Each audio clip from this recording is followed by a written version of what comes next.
si, digamos, ahorita viniera el Juan del pasado, el que justo se iba a ir, yo le explicara todo lo que hice, seguramente ese Juan del pasado dice, tal vez yo ahí antes de irme, no estaba listo para mi despedida con mi familia. Esa vez fue un abrazo de chao, chao, chao, chao y me fui. No habían tantos vuelos. Solo tienes un viaje de aquí a Bogotá, salados. Y no fue solo eso, porque ya llegué al aeropuerto. Un método que yo hice que me ayudó a dejar un poco... Eso también es algo interesante que a mí me pasó y de lo que te escucho aquí también. Otro miedo, que vaya a perder a gente o a perder a alguien que no iba a poder volver a ver, nunca. Perdí. ¿Cuál dirías que fue el mayor aprendizaje que no haya sido académico?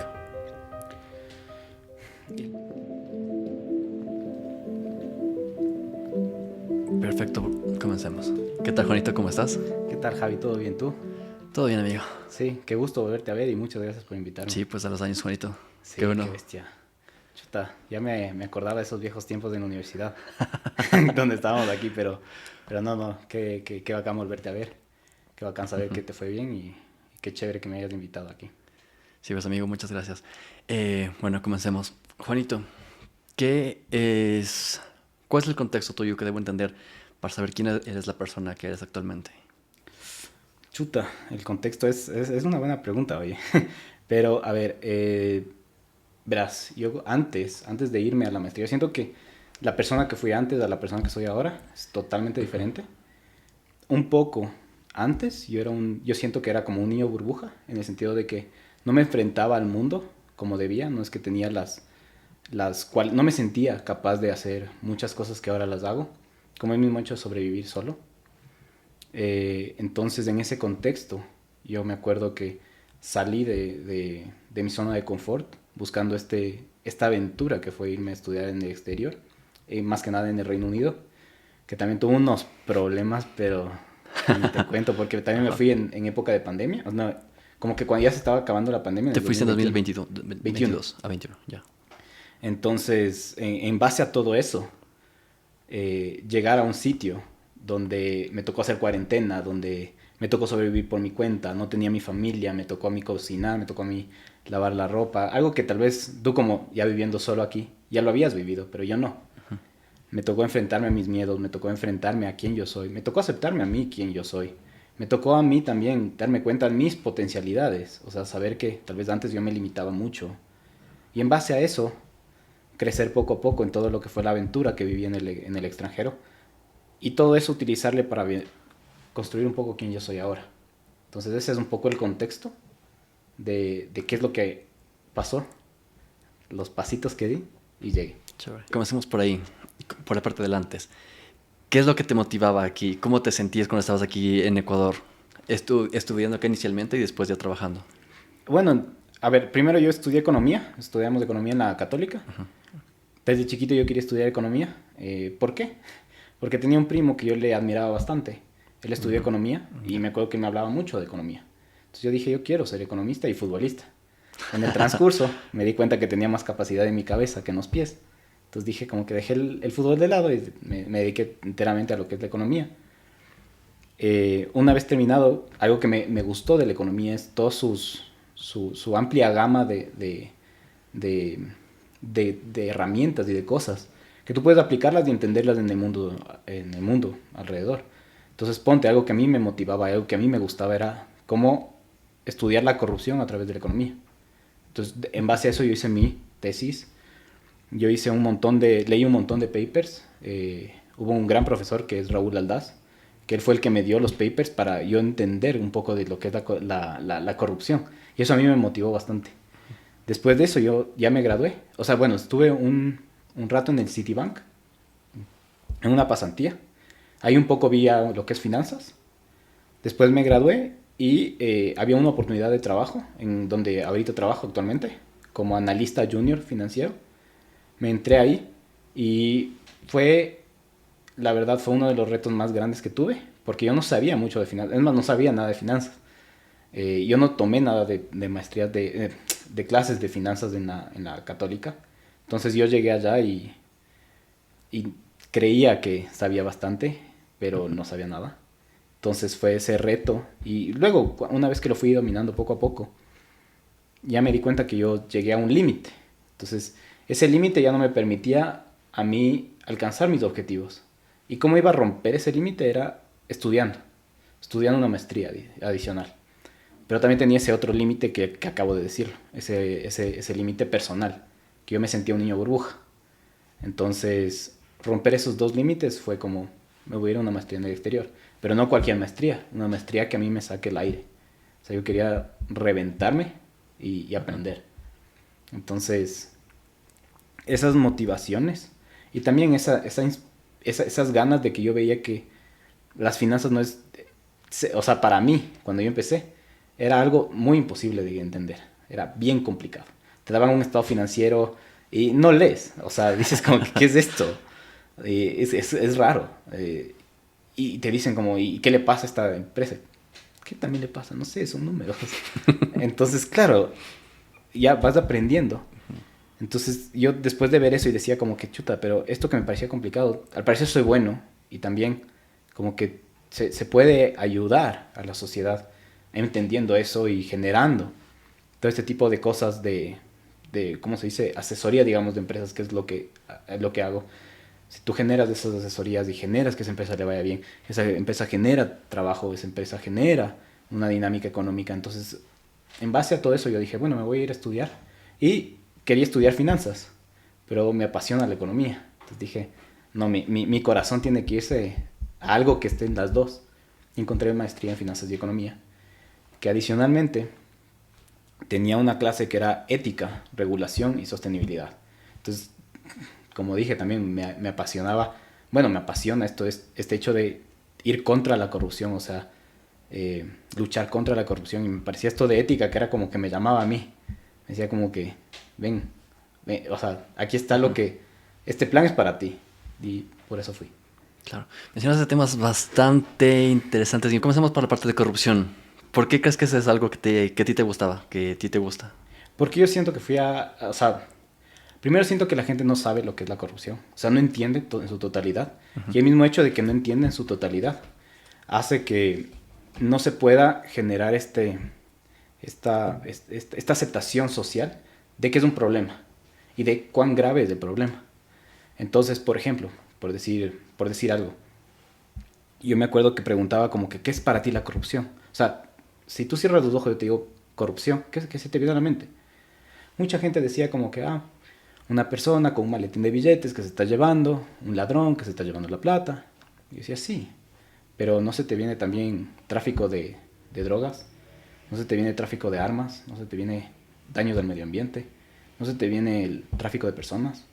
¿No se te viene la falta de oportunidades? Y en esta última, falta de oportunidades, es donde yo me enfocaba bastante, porque decía, ¿cuánto vale una oportunidad? Entonces, no tiene valor. O sea, una oportunidad puede ser la que te cambie tu vida. O sea, te haga increíble como no. Y esas oportunidades tienen que estar disponibles para todos. Entonces la corrupción no genera que eso se dé. Entonces yo decía, si la gente entendiera que no es plata, bueno, fuera que fuera plata. O sea, porque eso es lo más barato que es el problema. El verdadero problema es todos estos daños colaterales que te genera. Entonces por eso yo dije, quiero luchar contra la corrupción, porque adicionalmente, en un país como Ecuador, se vive mucho y está muy arraigada.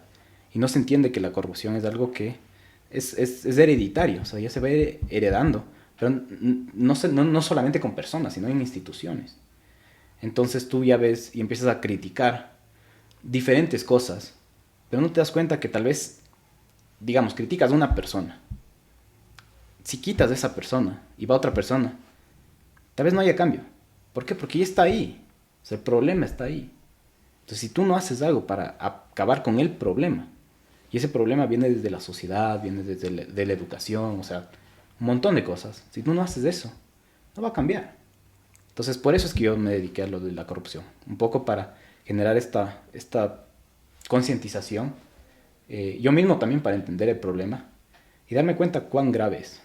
Y en base a eso también luchar para mi objetivo de vida es al menos dejar este mundo, a este país, con un poco menos de corrupción de la que vivimos actualmente. Es complicado, es súper difícil, porque encima combatir con un problema como estos es muy solitario. no va a haber nadie que te esté apoyando. O sea, te apoya, pero no va a haber alguien que esté ahí como que dale, sí, sí se puede. No. Mira tú el trabajo de la fiscal general, por decir algo, ahorita. Se va en contra de todos los narcotraficantes. ¿Tú crees que alguien va a ir atrás de ella, a la casa, para decir como que qué bien, loco, qué bien lo que estás haciendo? No. ¿Por qué? Porque incluso hay miedo. O sea, hay bastante miedo en ese tipo de cosas. Entonces es una lucha sola y es una lucha que hay que hacerla con paciencia y muy pensadamente. Porque tienes que generar incentivos y estrategias que vayan alineando a una sociedad hacia objetivos más macro y mejores que se puedan sostener en el tiempo y generando alarmas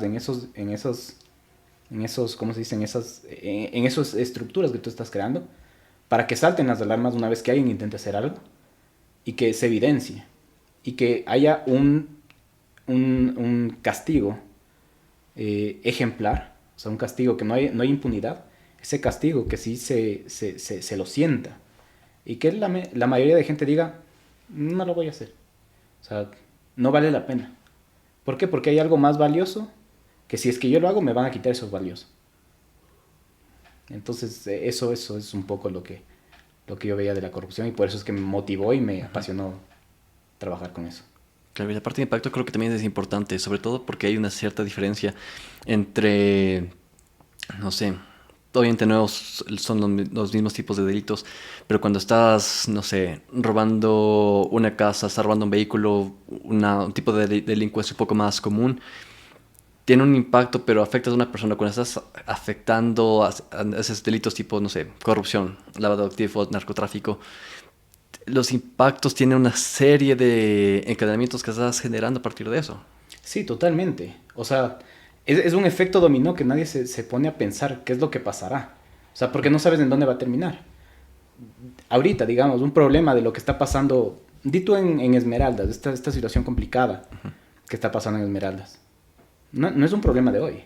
O sea, esto puede que se haya empezado hace como 20, 30 años. Entonces los problemas que estamos ahorita generando, tal vez salten cuando o sea, con tus hijos. Entonces, ¿quién quita? Y ojalá que no pase, pero ¿quién quita? Que de algún rato tu hijo esté caminando por la calle, llegue un tipo y le robe. ¿Por qué? Por un acto de corrupción que sucedió. O sea, es algo palpable, es algo que puede pasar. Claro. ¿Alguna vez te han robado, por cierto? Sí. ¿Cuántas Sí, veces te han robado? Chuta, me robaron una cuando era pequeño, se subieron a mi casa. Ya. Otra que también entraron a mi casa. Una que fue cuando recién tuve la licencia para manejar y estaba manejando el carro de mi papá. Ya. Y llegó un malandro y me robó todo.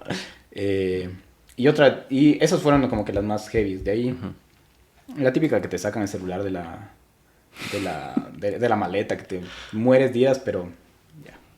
Ese tipo de cosas, sí. ¿Crees que tal vez el haber sido víctima de varios delitos te ha generado cierto tipo de, no sé, te ha hecho pensar en este caso, tratar de buscar una causa y encontraste como causa la parte de la corrupción? Porque creo que en mi caso me pasó algo similar. ¿Sí? Cuando era chiquito estábamos con mis papis yendo a Ambato, nací allá, mis abuelitos viven allá, y nos robaron... Soy abateño. Sí, esa no me la sabía. Y cuando estábamos ya, claro, ya llegando, mi papi en ese entonces tenía una camioneta y se suben unos tipos, se cogen las maletas de la camioneta y salen corriendo. Hijo de madre, ya. Y desde ahí es como que estoy obsesionado con la seguridad, pongo seguro a cada rato. Sí, o sea, yo creo que sí tuvo algo que ver, pero más algo que a mí creo que me impactó fueron un montón de injusticias que veía que sucedían. Entonces, por ejemplo, conocer a gente que tú dices en tu mente, por ejemplo, tú dices, esta persona debería ser súper inteligente para estar en el puesto que está. Entonces debería ser, pero un tipo que súper pilas. Y oh sorpresa, te encuentras con una persona que sí dudas mucho de su inteligencia. Así es. Entonces me molestaba eso, me molestaba y decía como, ¿no se dan cuenta que el hecho de tener una persona así va a generar un conflicto donde está trabajando? O sea, si es que nosotros valoráramos a esas personas como valoramos el fútbol, sería como tener un montón de Juan Villegas en la selección nacional. Adivina qué le va a pasar. No vamos a clasificar nunca un mundial, nos van a meter un montón de goleadas. Y claro, ahí la gente va a saltar, ¡ey! ¿Qué le pasa? Es lo mismo. ¿Por qué creen que vivimos en el país que vivimos? Por eso. Mucho de eso tiene que ver. Entonces esas injusticias a mí me molestaban. Porque los costos son muy altos y la gente no se da cuenta. Y es difícil valorarlos, por eso es que son muy altos, porque de verdad es como decía, las oportunidades.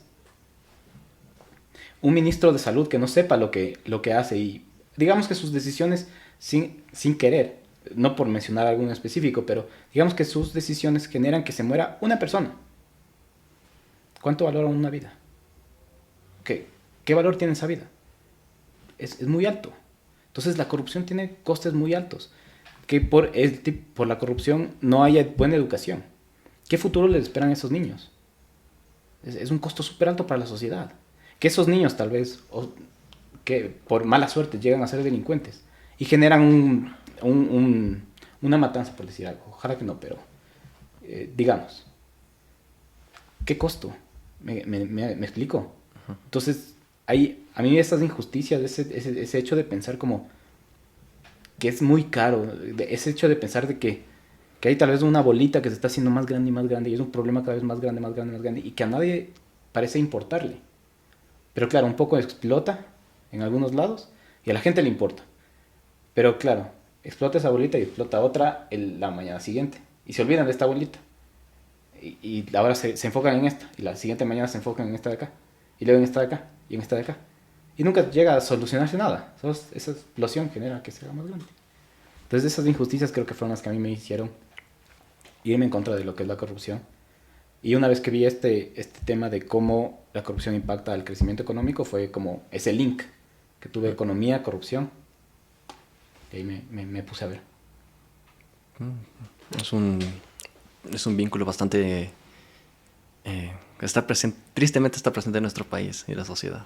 Sí, en todo lado. Bueno, esto es un poco más adelante, pero ponte algo que yo estoy muy agradecido de la experiencia que viví en el estudiar en el exterior. Fue que yo logré hablar con premio Nobel. Así.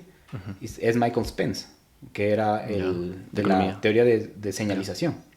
Y yo me acuerdo que yo le pregunté cómo utilizar la señalización para la corrupción. Y yo dije como que yo vengo de Ecuador y en Ecuador es un problema muy latente. Y él se rió y me dijo como que lastimosamente es un problema global. Está en todos lados.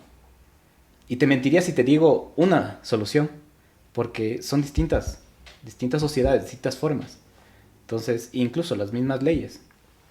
Hay cosas en las leyes que puede ser corrupción en otro lado. Y en ese lado no.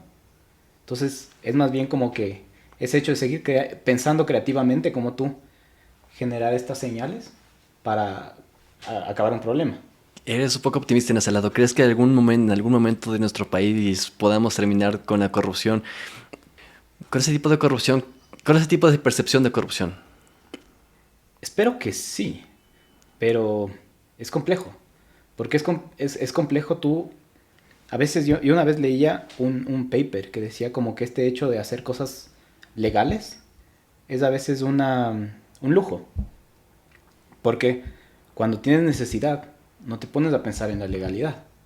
Entonces me daban un ejemplo que era antes, en el pasado, descargábamos por el internet la música, o sea, robábamos música para poder nosotros escucharla. ¿Por qué no teníamos una forma mejor de escucharlo? O sea, no encontrábamos un método. Salió Spotify, salió estas herramientas y ahora sí hay cómo escucharlos, es mucho más asequible. Entonces, tal vez hay que generar ese rompimiento de algunas cosas para que la sociedad tenga esa apertura a poder concientizarse de lo que es. Entonces, ¿qué necesitas? Necesitas una sociedad saludable, necesitas una sociedad educada, necesitas una sociedad con trabajo, necesitas un montón de cosas para que la sociedad también se ponga a enfocar tenga la oportunidad de pensar en lo que le rodea y no en lo que es sobrevivir. Entonces, eventualmente yo creo que sí se puede lograr.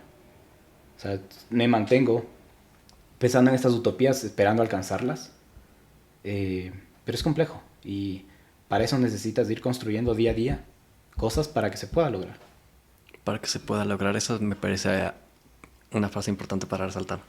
Y bueno, uno de los otros temas que mencionaste al inicio es la parte de autoconocimiento. ¿Cómo decidiste que querías hacer la maestría en el exterior y cómo fue tu proceso para saber que esa universidad en la que estuviste en Warwick, ¿se pronuncia Warwick así? Business School, ajá. Chévere. ¿Cómo supiste que Warwick era la escuela para ti? O el programa era Y el ya. O sea, programa para verás, ti. primero, desde pequeño yo tenía un idilio de irme o una idea, un sueño de irme a el Reino Unido. Yo quería irme a Inglaterra, me encantaba. Ya. En sexto grado hicimos un proyecto y decían, ¿qué es lo que más les apasiona de eso? Hagan el proyecto. Yo hice de Inglaterra. Entonces sabía del Támesis, sabía del Big Ben, sabía del London Bridge, todo eso sabía. Entonces decía como que por ahí estaba. Yo me acuerdo que dije, yo quiero hacer una maestría allá, en primer lugar. De ahí, me acuerdo que mi hermana se fue a su maestría en Barcelona. Ya. Y mi hermana para mí ha sido una guía, ella para mí es lo mejor que hay. Entonces, verle que ella logró cumplir ese objetivo me hizo tener esa motivación, esa aspiración, de decir, sí puedo, sí hay cómo hacerlo.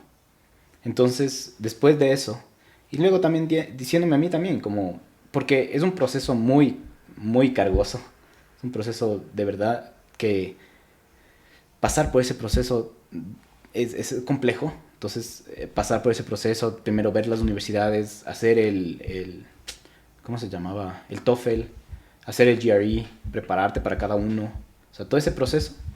Y luego, otra vez con el profesor que había comentado, que es una persona que también la tengo bien marcada en mi vida, que es Raúl Aldaz, yo le escribí y le dije como que estoy pensando hacer mi maestría en el exterior. ¿Qué universidades tal vez me recomendarías buscar? Y él me dijo, chequea Warwick, él es de Warwick. Chequea, ¿cómo se llama? Barcelona School of Economics, porque era justo como que donde yo quería economía. Yo quería economía aplicada, la verdad.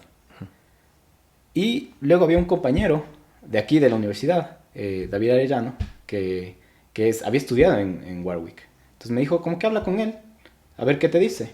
Entonces hablé con él, me contó cosas súper chéveres de la maestría. Me dijo, es complicada, pero es chévere, es súper bacán. Vas a aprender bastante, o sea, es un reto muy interesante que vas a tener. Pero la gente con la que encuentras y con todo lo que haces es diferente.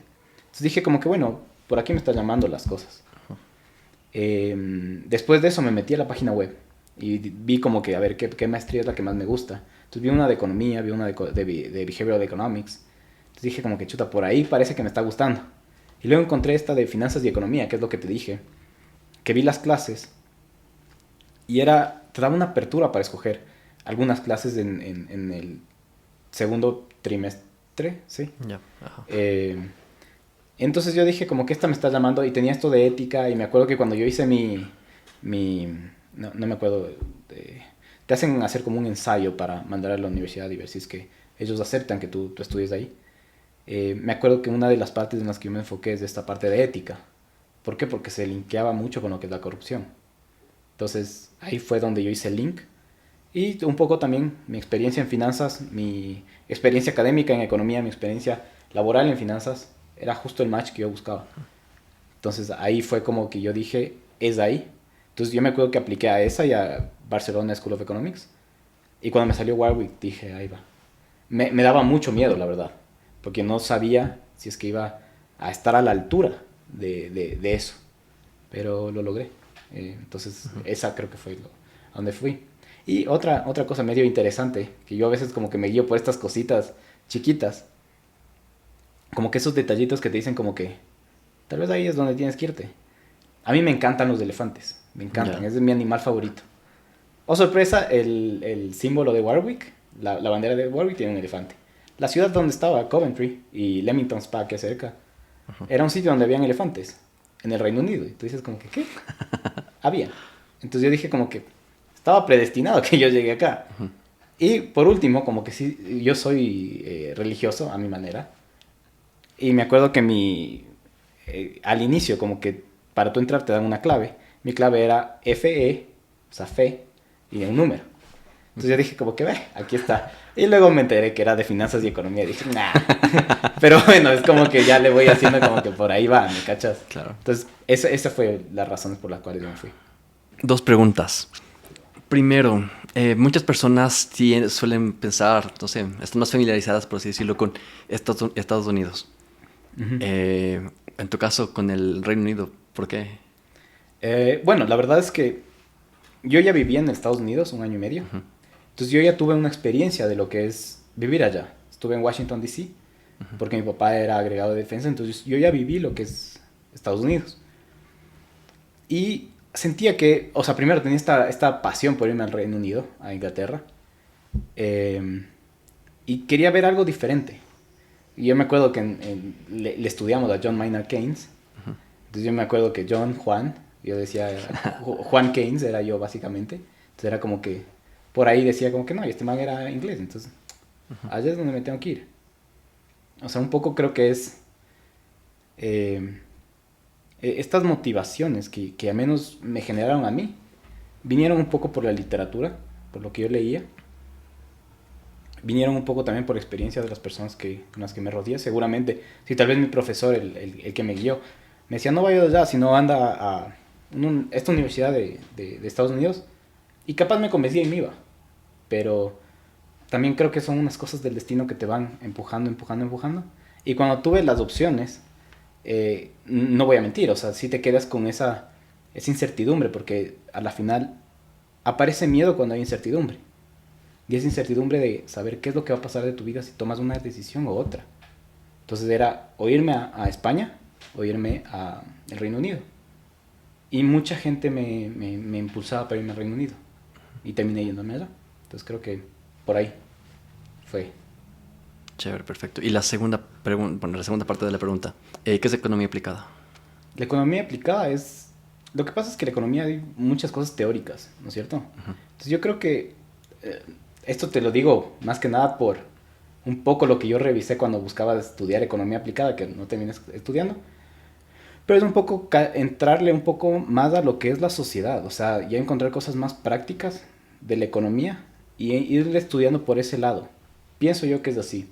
Hablé con una persona que estudió economía pura y claro, es un montón de cosas abstractas. O sea, en economía tratas muchas cosas abstractas. Eh, y en cambio en esta que yo veía, que economía aplicada, tenían como que cosas más como política pública, algo más aplicado, o sea, ya va directo a política pública. Behavioral economics, conductual, cosas así. Entonces, como pienso que la economía aplicada ya va más para eso. ¿Cómo fue tu proceso para ir a estudiar allá? Sabes que fue muy complicado. O sea, como decía, el hecho de tú irte a estudiar afuera es también, yo siento que ahí va, como decía Darwin, que esta teoría de la selección natural, que se van demostrando algunos parámetros que tú tienes, algunas características que tú tienes que te hace diferente al resto. Entonces, para yo irme a estudiar allá tuve que primero hacer lo del TOEFL. Entonces ya hice el TOEFL, que eso también era, tienes que sacar un puntaje específico. Entonces justo le pegué. Ya. Luego GRE, porque buscaba algunas universidades querían que tengas GRE. Entonces estudiar para el GRE. Y en ese proceso también, y todo eso cuesta, ¿no? Entonces en ese proceso también te cuesta tiempo, te cuesta hasta energía, un montón de energía, porque no, digamos, yo estudié con un programa que se llama Magoosh, entonces cualquiera que esté estudiando para el GRE, cheque Magoosh, es súper chévere. Ya. Eh, entonces te dan algunos ejemplos de preguntas y te jalas. Y cuando tú te jalas una pregunta, a veces como que no te percatas, pero cada vez ese fracaso que vas teniendo poco a poco se va haciendo un fracaso más grande y te genera esas inseguridades, esos problemas. Entonces por ahí también es como que toca romper el, el molde, ese molde de miedo que se te va generando. Entonces por ahí ya. Luego cuando tú vas a aplicar a una universidad, primero también escoger qué universidad quieres. Porque tomando en cuenta que es costoso, no es que tienes como para, bueno, si es que no me gusta esta, me voy a esta otra, ¿no? No tienes ese chance. Es apuntarle a donde tú crees que te vas a desarrollar. Entonces, ese hecho de también buscar cuál es la que mejor se adapte a lo que tú quieres, saber qué es lo que vas a hacer, eso informarte. Y luego también hacer el proceso de mandar, la mía era como tal vez como aplicar un trabajo. Ya. Entonces haces ese proceso y luego, no solo eso fue el conflicto, ahora ya no se tiene eso, pero yo estaba en el proceso de ya salir de la pandemia. Entonces también había ese miedo de todo lo que es la pandemia. No habían tantos vuelos, me tocaba buscar. Me canceló mi vuelo un día antes de irme. Entonces me tocó irme a ver qué onda, qué hacía con la aerolínea. Como que, oh, Claro. loco, yo tenía que estar mañana allá. Y los manes como que, no sé, solo tienes un viaje de aquí a Bogotá, salados. Digo, pero no me quiero ir a Bogotá, tengo que llegar acá. Y, y nada, ahí me tocó como que ir también moldeando ese hecho de tú tomar decisiones en momentos de caos. Porque claro, todo ese tipo de cosas no las tienes tú preparadas. O sea, yo no tenía esperado que me iban a negar mi pasaje. O sea, que se iba a cancelar. Nada, busqué otro pasaje. En ese hecho decía como que el Reino Unido acepta personas que se hayan, o sea, acepta las pruebas de COVID, que era alguna cosa de 10.000 repeticiones, alguna cosa así que era esa prueba del hisopado, Ya. y no había aquí. Entonces dije, ya me fregué. O sea, porque iba a llegar y me iban a decir como que, pero es que no aceptamos esta prueba. Entonces, un día antes de irme, a pesar de tener que resolver este problema que ya te digo, me fui a hacer una prueba de hisopado, me hice como 3 4 eh, por si acaso. Entonces ya me hice en la noche esa prueba, me dieron el resultado, me dieron el día siguiente en Panamá, que yo estaba cogiendo el otro vuelo para irme a Ámsterdam y de ahí llegar al Reino Unido. Y no fue solo eso, porque ya llegué al aeropuerto y en el aeropuerto no puedes viajar, no te van a dejar entrar. Y yo, ¿cómo así? Si tengo todos los papeles, no te van a dejar entrar. Yo, pero sí me van a dejar entrar 1 hora en esas. Y luego ya fue como que, bueno, sí Wow. te van a dejar entrar. Entonces, bueno, mi despedida con mi familia esa vez fue un abrazo de chao, chao, chao, chao, y me fui, que me iba a dejar el avión. Entonces, pasó eso y luego tener cuarentena. Wow. Entonces, fue un proceso complejo y, y, y son cosas que tú no estás preparado. Entonces, cuando digo como, si tú vas a estudiar en el exterior, tienes que tener esta mentalidad abierta a resolver los problemas de una manera inteligente, o sea, tranquila. Y saber que vas a encontrar problemas. Siempre van a estar. Ahora, el que tiene que estar preparado eres tú. O sea, no es que te van a decir, se te va a cancelar el vuelo. No, se te llega el problema y te toca tranquilidad. No mandes al diablo a la aerolínea y bueno, veamos qué se puede hacer. Entonces, todo ese tipo de cosas, llegar y saber dónde vas a vivir, o sea, es todo ese problema, ese proceso engorroso que ahora no sé cómo sea, ya bueno, ya no tienes COVID, pero igual, ese proceso de ir chequeando las universidades, comprando el ticket aéreo, viendo dónde tienes que ir, porque también, que es algo que yo no cachaba, que si yo no tengo la visa europea, o sea, el Reino Unido lastimosamente ya, o Ya no sea, es tuvo el parte de la Brexit, Unión Europea. Ajá. ya no es ya no es parte de todo esta de la eurozona. Eh, entonces, ¿qué es lo que pasaba? Que yo no podía, con mi pasaporte, con mi visa, no podía estar en más de 2 países, o sea, en más de un país en la Ujú. Unión Europea. Porque si estaba o sea, más de un país, me tocaba hacer a inmigración y me iban a sacar, porque no tenía la visa. Entonces encuentra pasajes, cada vez es más caro. Entonces te vas encontrando con todos estos problemas, te toca ir ahí viendo cómo tú resolverlos. Esa es una de las cosas que lastimosamente me cuesta admitir, pero siento que cuando yo también estaba estudiando allá, me... no sé, sentí un poco de tristeza porque me pasó lo mismo que a ti. Al principio cuando llegué allá, varios de mis amigos de la universidad de ahí estaban igual como que podían viajar, pero yo no podía. Ah, Ya se me acabó la visa, tenía que sacar el permiso de residencia de allá sí, y no podía hacer. Habían varias cosas que me gustaba hacer, me hubiese gustado hacer. Había los viajes a los que me gustaría verme unido, pero no podía. claro. Y la parte de la visa, la parte legal es algo bastante complicado. Sí, Ni y ahí siquiera... también puedes darte cuenta cuánto trabajó esas experiencias en ti. Porque son problemas que tú no esperabas. Y tú mismo fuiste resolviéndolos. O sea, tal vez dijiste como que, bueno, no me voy ahorita, me voy después. Ajá. O dijiste como que, bueno, Barcelona es una hermosa ciudad. Entonces dijiste, bueno, no puedo visitar otra ciudad, pero visitemos esta. ¿Me cachas? Entonces es ese mismo hecho de tú tener esa mente abierta de a pesar de que van a haber cosas malas en el camino, tener esa mentalidad positiva de sacarle algo bueno. Eh, justo yo escribía un poco yéndome también del tema, Ajá, no y está ahorita bien. se me vino. Justo yo escribía, fui el marketing ambassador de postgraduates en Warwick, y ahí escribí un tema de que era como, cómo fue estudiar en el exterior. Entonces yo decía, cuando tú vas, tú tienes una meta, la meta es graduarte, ¿no es cierto? Pero esa meta es muy a largo plazo. Entonces si tú solo vives con esa meta, no recibes ese hecho de que estás cumpliéndolo hasta que tú la tengas. Entonces es una meta muy a largo plazo, te complica. Tú necesitas cosas buenas pronto, porque cosas malas vas a encontrar, siempre van a haber. Entonces, ¿qué es lo que yo hacía? Yo hacía como que esas pequeñas victorias que tenía cada día, para mí eran como una meta cumplida. Entonces, una meta cumplida fue saber hacer arroz, por ejemplo. No sabía. Ya. Y casi quemo la arrocera. Entonces, porque también no me percaté que ya el voltaje es diferente, entonces casi quemo la arrocera. Meta cumplida, aprender que se puede quemar la arrocera. Entonces, ese tipo de cosas, yéndome a estudiar en el exterior, fue también cambiar saber cómo hackear mi cerebro para encontrarle cosas positivas.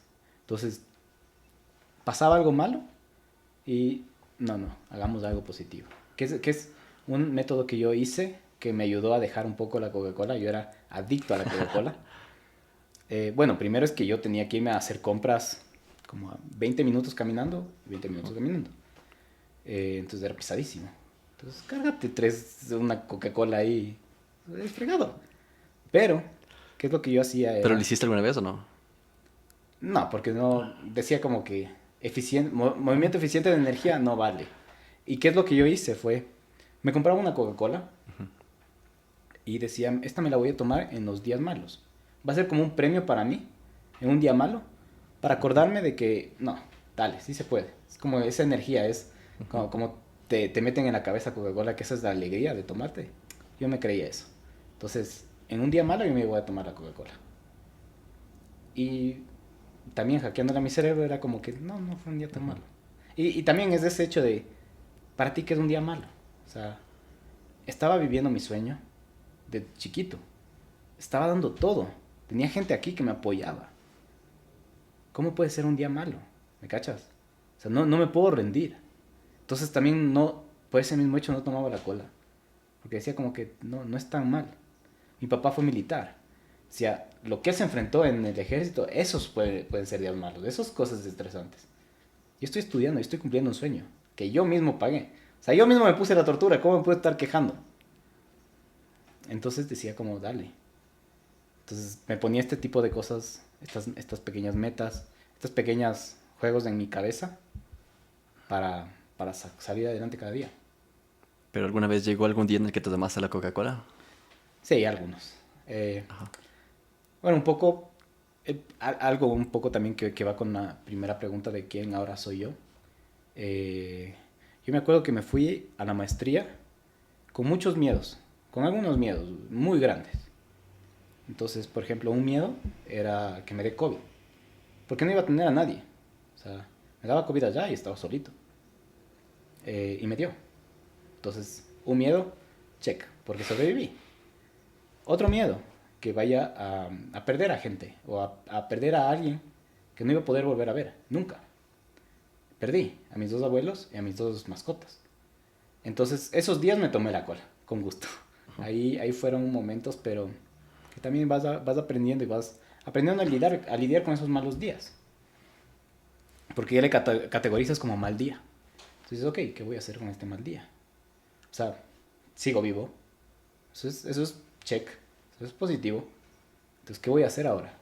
Entonces, por ejemplo, cuando pasó lo de mi abuelo, fue una semana muy caótica para mí, porque yo estaba dando exámenes. Terminé exámenes y me vino la noticia.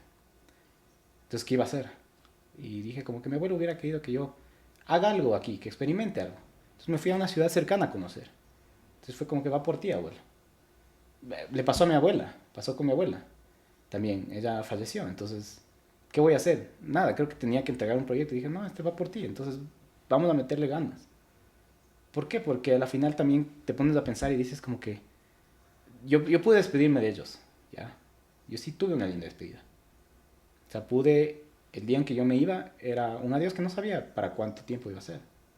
No me imaginé que iba a ser para lo que es ahora. Eh, pero te empiezas a valorar también esas cosas que yo me pude despedir con él bien y con ella bien. Y ya, me tomé la cola y la disfruté. Y dije como que bueno, no está tan mal. Y ahí también te pones a valorar como a veces lo que tú crees que está mal, que estás súper bajo, puede estar peor. Entonces, échale ganas. Puedes salir. ¿Me cachas? ¿Tú crees que, bueno, en ese momento estoy notando que tienes bastante optimismo? ¿Tú crees que esa mentalidad que tienes ahorita de optimista es un privilegio? No sé. A veces es malo. Malo en el sentido de que no te das cuenta de los problemas. Tal vez. O tal vez no le das la importancia que tiene que tener los problemas. Sin embargo, hablando de mi vida, o sea, esto lo digo en forma general, pero hablándolo yo de mi vida, eh, sí, sí creo que es un privilegio para mí. ¿Por qué? Porque yo vivo la vida feliz. O sea, hay problemas, sí, pero sonríe, o sea, hay cosas también buenas, que es algo que también me ayudó. Otra vez, otro tip para los que estudian en el exterior. Me puse a ver, a mí me gustaba mucho el stand-up comedy. Entonces me puse a ver un montón de stand-up comedy. Entonces yo desayunaba con stand-up comedy, me iba a dormir con stand-up comedy. Entonces veía así a cómicos que se mandaba sus cosas y me mataba de risa. Y yo mismo me ponía a pensar en mis cosas, me reía de mí mismo, de las cosas que me pasaban. Entonces así un poco a poco es más chévere vivir así, creo yo, que estar pensando en todo lo malo. Que lo malo va a pasar. O sea, no puedes hacer nada para que no pase. O sea, va a pasar, eventualmente. Tal vez una cosa puedes evitarla, pero lo malo existe. O sea, los problemas van a estar. Ahora, como tú los afrontes, eso es algo diferente. Entonces, si tú los afrontas con mente positiva, o al menos, tal vez ni siquiera con mente positiva, pero con mente tranquila, seguramente te va a ir mejor. Seguramente. Entonces, creo que eso es lo que a mí me ha ayudado. Y sí, sí, sí, le siento que para mí es un privilegio que yo tengo. El estar allá estudiando, ¿fuiste con algún amigo, algún compañero desde acá de Ecuador? No. ¿O no? Es más, era Totalmente el solo. único ecuatoriano en la En, universidad. ah. Y eso era raro. ¿En toda la universidad o en toda la maestría? Toda la universidad. Oh, wow. Entonces era raro porque en un proceso de cuánto tiempo, de casi un año, de casi un año que estuve ya, Ajá. año y un poco más, año y medio, ponle.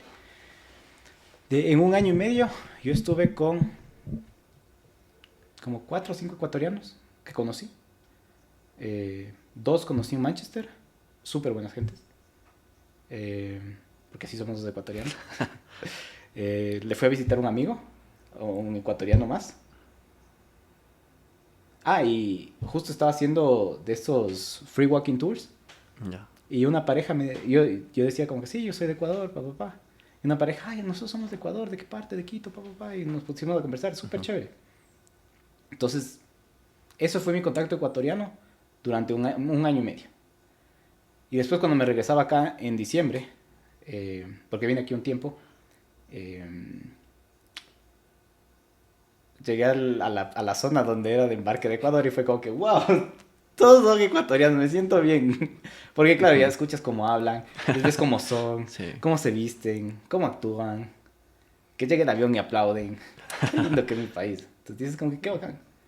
Entonces, sí, sí, sí estuve. Pero algo bueno también de eso es que primero te hace valorar lo que tú eres porque encuentras la diferencia de tu país con otros. Yo me junté mucho con los colombianos, Ujú. que increíbles personas, son uno de se quedaron como mis mejores amigos de aquí para siempre. Entonces yo era un colombiano más. Y te das cuenta como que somos muy similares y a la vez también tenemos nuestras diferencias. Tenía un gran amigo, también uno de mis mejores amigos de Bolivia, genial persona. Una de mis mejores amigas de Chile, genial, genial, genial. Entonces, también creo que eso fue algo bueno porque a mí me daba esta apertura de como, bueno, estoy solo como ecuatoriano, pero no estoy solo como latino, pero vamos a ver qué hay. Y te encuentras con un montón de cosas, empiezas a valorar lo tuyo, empiezas a valorar el resto, porque dices como que hay mucha gente queriendo irse a Estados Unidos, a Europa, lo que sea, pero yo no conozco mucho de lo que es Sudamérica, por ejemplo. No he visitado muchos países de aquí. Y tenía un amigo, un gran amigo de Perú, que me decía como que no, pero tenemos esto, esto, esto. Y yo, wow, qué bacán. Amigos de México que me contaban y yo, se me iban las babas pensando en la comida mexicana. Y la comida peruana también. Un amigo de Argentina, que también me contaba todo lo que era Argentina. Y yo era como que qué bacán. Mi amigo de Bolivia, que yo la verdad no me había puesto a pensar cuán increíble también es Bolivia. Solo no se me venía a la mente. Y wow, qué increíble. Todo eso tenemos aquí en Sudamérica. Entonces, eso fue bueno. ¿Qué es lo que más extrañaste con la excepción de tu familia? La comida. La comida. La comida en el Reino Unido no es tan buena. O sea, sinceramente, no tienen comida tan rica. O sea, yo me acuerdo que me dijeron, o sea, yo decía como que, ¿qué es lo tradicional aquí? Bueno, aquí es el fish and chips. Llegas y es pescado apanado. Y es como que, no me vengan con cosas. Yo venía por algo más interesante. No hay. Entonces, lo que yo sí me gustaba, o sea, sí extrañaba bastante era la comida. O sea, levantarte un día y decir, me voy a pegar un encebollado. Me voy a pegar un bolón. Y que fue también algo bueno, que por ese mismo hecho yo dije, voy a aprender a cocinar. ¿Pero tú te hiciste bolones allá? ¿Ese tipo de cosas? No llegué a hacerme O bolones, me hacía patacones, me hacía ya. camarones de al ajillo, me hacía seco de pollo, o sea, ese tipo de cosas. Claro que también había que ver qué tiempo tenía, ¿no? Porque ese hecho de también estar cocinando y tener que estudiar. Y también había atún, y había atún ecuatoriano. Y justo yo me acuerdo que había el atún ecuatoriano, había también banano ecuatoriano y otras frutas ecuatorianas. Ya. Entonces yo decía, voy a irme al supermercado y todo lo que diga Ecuador yo compro. Entonces, claro, no era mucho, ¿no? Porque tampoco es que tenía tanta plata. Pero ahí iba como ponte, este atún dice de Ecuador, presten 5. Esto de aquí es de Ecuador, presta. Entonces, ahí un poco también me mantuve con lo que era la comida de acá, pero sí extrañaba un montón. No cocino tan bien. Cuando llegaste acá, la primera comida que comiste, ¿cuál fue? Ceviche mixto. Uf, ceviche mixto. Eh, Es que yo me acuerdo que es que imagínate cómo era que yo extrañaba la comida, que yo ya antes de venir, o yo decía a mi mamá como, yo hablaba con mi familia y a mi mamá específicamente decía como que, a ver, ¿qué vamos a comer cuando yo llegue? Y me decía, verás, hay esto y esto y esto, y yo, se me iban las babas, yo así, no, pues, ¿qué será? Entonces, no, ceviche, eso fue. Y de ahí también poco a poco estoy intentando, lo que no he comido en tanto tiempo, estoy intentando como que, a ver, no he comido esto, vamos a comer. Ahí fue. Ya, ya, ya, ya. ¿A ti qué fue lo que extrañaste cuando estabas allá? Uh, no, creo que más que todo mi familia. No, Y pero sobre quítame la todo, familia. lo que más extrañaba, la verdad, fue el pan. El pan. Sí. ¿Por qué? Porque todo el pan de San Barcelona, todo el pan de allá era, bueno, habían dos. De pan de masa madre y el típico pan baguette. Ya. Solo ese pan. No había un pan de 10 centavos de la tienda. No había nada de eso. Uno de esos. Al menos no pude encontrarlo. Eso Ya era te algo cacho. que extrañaba. Y a mí me gustaba sobre todo hacerme sanduchitos, no sé, con mortadela, con jamón. Ya te cacho. Uy, pero y eso que ahí tenías todos los jamones de habidos y por haber. Todo Sí, tenía. me volví adicto al jamón serrano, la verdad. Hijo de madre, ¿y cuando llegaste qué fue lo primero que comiste? Uh, pues chicas, qué buena pregunta. No me acuerdo. No, cuando llegué tuve una mala experiencia. Me robaron las maletas, a lo que, O sea, llegaste lo y que te llegué. comiste miércoles de las vidas. Sí, Básicamente. No molestes que te robaran las maletas. sí, es que le pusimos en una camioneta. Después ya estábamos llegando hacia la casa de mis papis. Ya. Y... En Cayame. Ajá. Ya. Y ya no había las maletas. Qué hijo de pucha. Y Qué ahí sí, ira. eso fue uno de los momentos en los que me decepcioné con el país, con el sistema de justicia, con la parte de las cámaras, con los procesos, nada, de todo lado. Tenías muchas cosas de valor ahí. Bueno, se robaron la maleta con mi bici, la maleta grande en la que estaba la bici, y la maleta en la que traje, bueno, algunas como que ropa, libros y todo, recuerdos. Qué Así que ya ira, nada. güey. Qué tontera. Eso también es algo que choca cuando te vas a estudiar afuera y Sí, regresas. Darte cuenta que es una realidad diferente. Y cuánto valorabas también tener esa tranquilidad tal vez en otros países. Porque yo me acuerdo que yo me iba a Muay Thai, ya. que era una caminata como de media hora. Y yo salía de ahí tipo 8:30, a veces 9:30 de la noche. Y me regresaba. Me regresaba caminando con mi maletita. En un frío de miércoles, pero regresabas, sabías que no te iba a pasar nada. Y por último, yo me acuerdo que decían que Coventry era una de las ciudades más inseguras. Y yo, por favor. Por favor. No, no están a mi nivel de inseguridad, por favor. Sí, Entonces sí. qué chistoso. Y claro, llegas acá y es como, chuta, ya se empieza a ir ¿cómo se dice? El sol. Es como en el Rey León cuando el Mufasa le dice al Simba como que no te puedes ir a ese sector de las, donde ves así todo tétrico, todo feo. Ya. Ya se empieza a ir el sol y dices como, no puedes ir caminando por ninguna calle, te vas a hacer pedazos. Sí, qué mala suerte, loco. Pero aún así la inseguridad de allá es... no sé, más que todo la seguridad de allá no tiene punto de comparación. En mi caso, cuando conversaba con mis papis, Ya. yo estaba, bueno, salía a correr, y cuando ya acababa, regresaba a la casa caminando y estaba con el celular en la mano, hacía videollamada con mis papis. Ah, bien. Y mi mami siempre me decía, mi hijo, pero guarda el teléfono, te van a robar. Claro. Porque yo salía en la noche. Tipo a las 7 estaba regresando a la casa más o menos a las 9. Y me decía, claro, hasta las 9, mi hijo, ya es de noche, guarda el celular. No, mami, pero acá es súper seguro, literalmente. Claro. Pero en comparación, claro, la parte que mencionaste es súper importante. Porque mis compañeros también en la maestría tenía compañeros que eran de otros lados. Uh-huh. Y los que son de Suiza, de Alemania. Barcelona es tan inseguro. Ellos son una sensación de inseguridad, pero para mí era el paraíso en cuanto a seguridad. Verás, yo tengo uno de mis mejores amigos también que es de Dubái. Ya. Él me acuerdo que llegaron la familia cuando se graduó, o sea, cuando nos graduamos, Ya. conversábamos. Y la mamá decía como que no, a mí me da miedo mi hijo estando aquí, qué tal cosa. Y yo le dije, siéntese por favor, le cuento la historia de mi país para que sepa, esto no es nada, no pasa nada. O sea, Claro. Bueno, esto es una historia que yo un poco como que me perdí y medio como que hubo ahí unas cosas en Italia que me fui. Ya. Me fui a Palermo, entonces hubo como 4 horas de mi vida que ni idea. Y no me pasó nada. O sea, cacha. Cuando aquí podría ya no tener el chance de volver a contarlo. Entonces eso de la seguridad sí es algo que tú allá valoras un montón. Y dices como que qué genial que sería aquí. A mí, yo soy una persona que me gusta mucho la noche, por ejemplo. Claro. Entonces a mí me encantaría salir a caminar en la noche y ver así la noche, irme así a un bar, salir, caminar, regresarme caminando a mi casa o en bici. Pero no hay cómo. O sea, lastimosamente no hay cómo. Porque sí, te pones en riesgo, no necesariamente te va a pasar algo, pero sí te expones a un riesgo latente que hay aquí.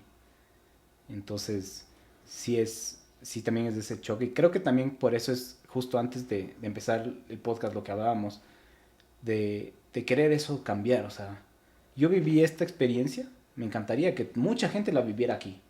Ojalá que con todo lo que yo haga, ojalá que con todo lo que tú hagas, este país sea un poco mejor. Y las siguientes generaciones puedan disfrutar de ese tipo de cosas. Es complejo, pero ya de una vez viviendo esa experiencia, tú dices como que qué bacán que es, ¿no es cierto? Entonces, no sé, ojalá. Totalmente. Y justo ahorita que me mencionas la parte de la noche, recuerdo que cuando hace varios años, cuando estaba todavía, si no estoy mal, en la universidad, Ya. estoy en economía, me gustaba igual que salía a correr. Hubo una vez en la que salí a correr, creo que era a las 11 desde aquí. Y...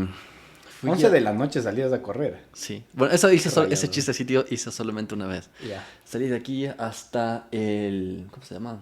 Ese edificio que hay por acá, aquí por la 12 de octubre. ¿Cuál? De la Cato sigues como que todo recto, pasando ese hotel. Ya. Y ahí no había nadie a esa hora.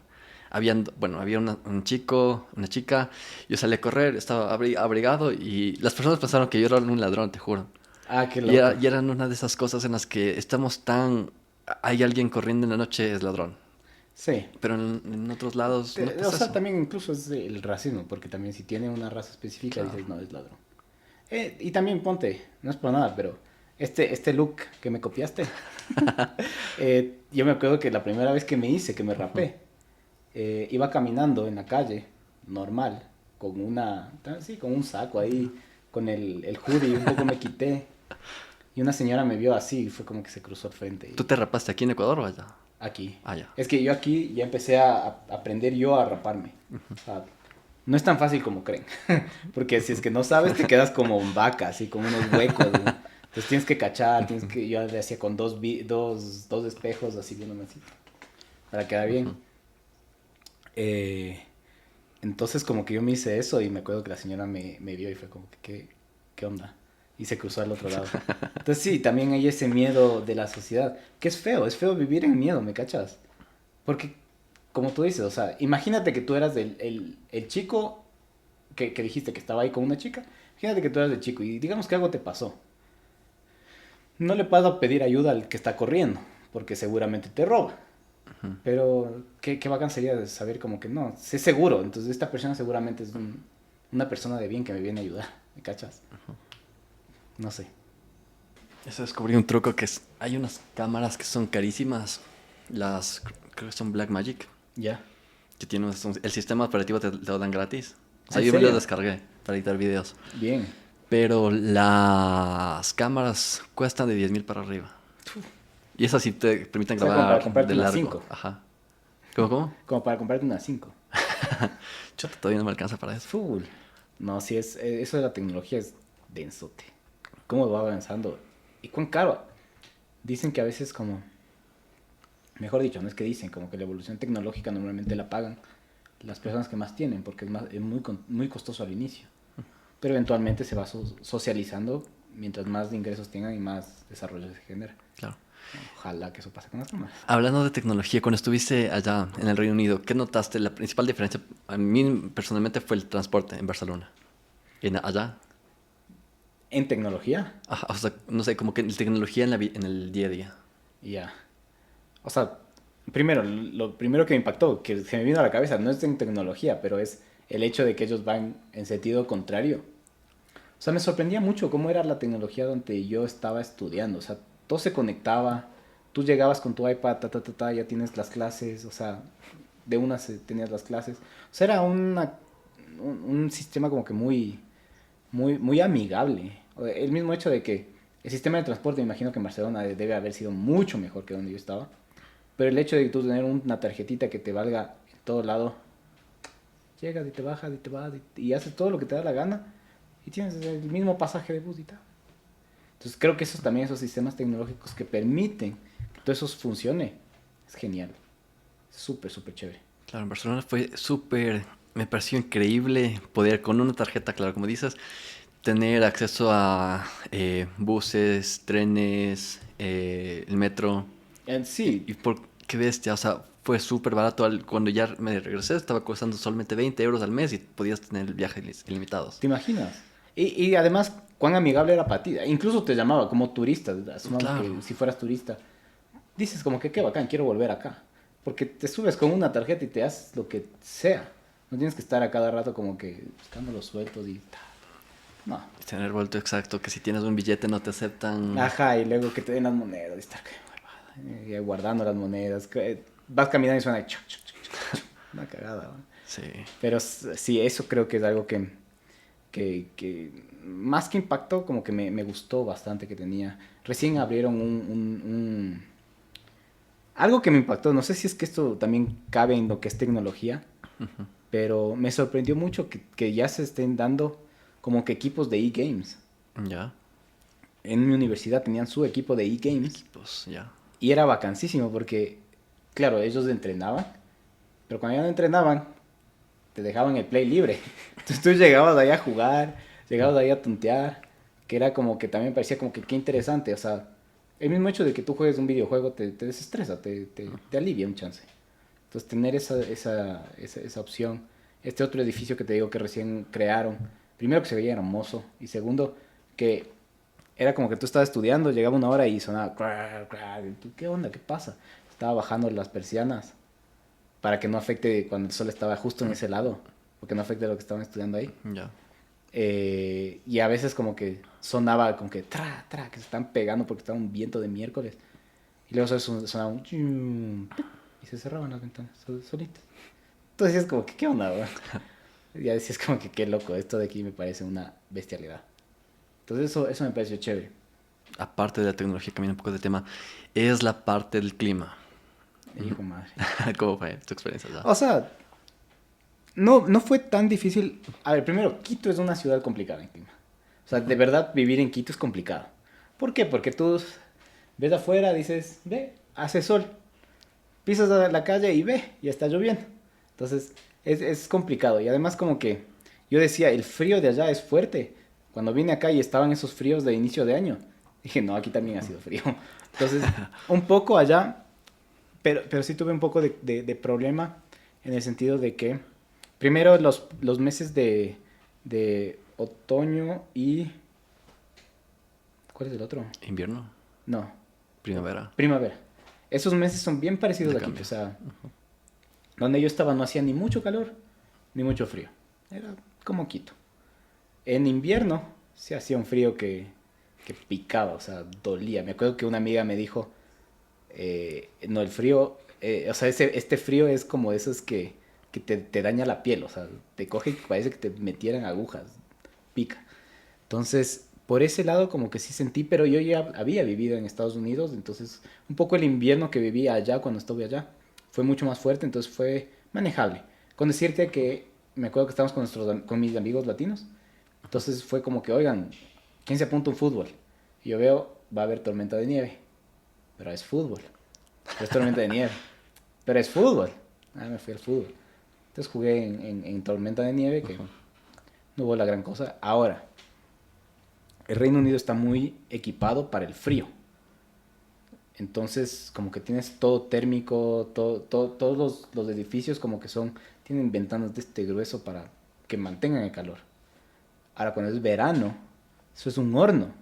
Entonces yo me acuerdo que ahí era complicado, o sea, y yo le hice sin querer striptease ahí, porque era como, no, no puedo, la camisa afuera, no, no puedo, o sea, no podía estar tranquilo.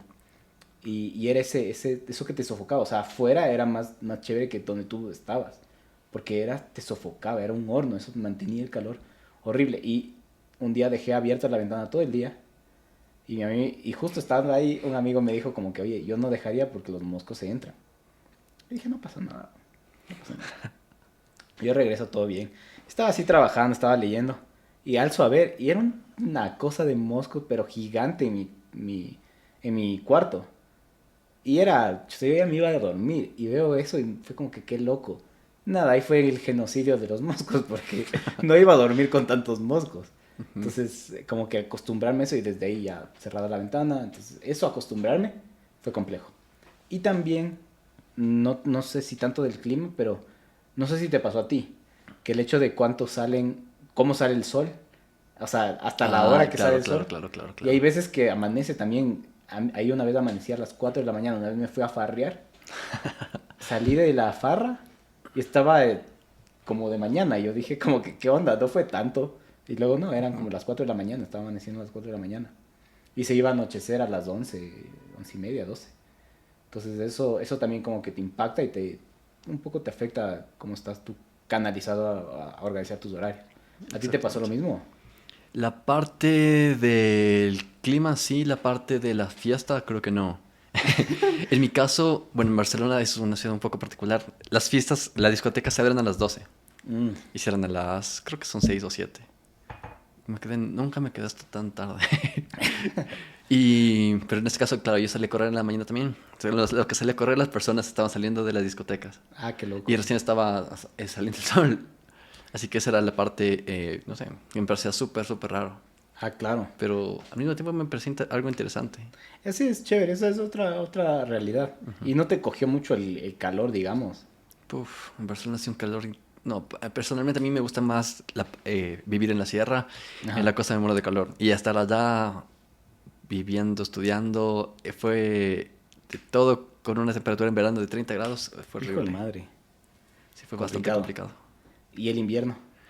El invierno en Barcelona no hizo tanto frío. Bueno, pero no hizo tanto frío, pero me esperaba que no era nada de frío porque está en la playa. Ah, Pero bueno. lo que sigue es que ya eso me cogió como sorpresa. Toda la ropa que llevé creo que 2 sacos y todo para ropa de playa. Y ahí sí aprendí también a vestirme para el invierno, porque no sabía la verdad. Uy, sí. fue... Pantalones térmicos y todo eso. No sé si usabas pantalones térmicos tú. No, solo usaba jean, pero la cuestión del torso sí me compré unas camisetas térmicas porque me moría de frío. Sí. Eso sí fue horrible. Y claro, Eso es complicado. sí. Y adaptarse a eso es... O sea, solo me acuerdo que ir... Porque también, por ejemplo, yo aquí tengo carro y cuando estaba en Washington tenía carro. Entonces el invierno no le veía tan mal en el sentido de que yo salía, cogía el carro, esperaba un poquito a que se caliente el carro y ya todo bien. Pero allá era como que anda a coger el bus. Entonces, cuadrarle a que sea el momento exacto donde va a llegar el bus y salir corriendo para ir calentándote porque estaba frío. Entonces, estaba yo ahí temblando, esperando al bus, así, no vale. Güey. Y ya te empieza a doler la cara, o sea, ya es complicado. Güey. A veces así se te queda hasta paralizada la cara, así. Vale, Exactamente. El proyecto del CBA que te comentaba en el CERN, en Suiza, ahí sí me pasó algo similar. Llegué, bueno, salí de la ciudad, ya. llegué al último tren, no, bueno, al último tranvía, y ya de ahí para donde estaba viviendo, ya no había buses, ya no había nada a esa hora. Ah, qué loco. Me tocó caminar.